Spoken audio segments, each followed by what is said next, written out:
She did her part in the killing of 9 innocent people, including my unborn daughter, in a small wedding chapel in El Paso, Texas.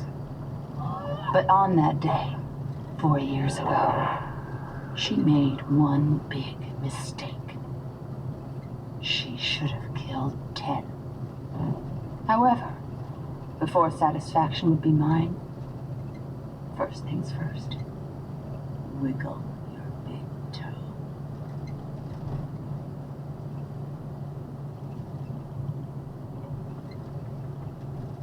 Hard part's over.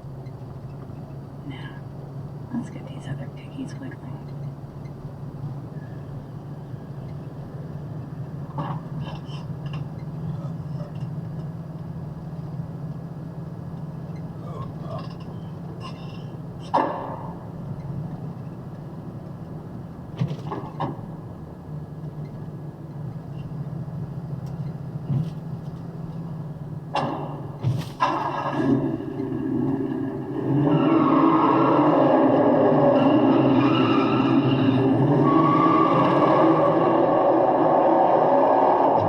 Welcome to Arrow. May I help you?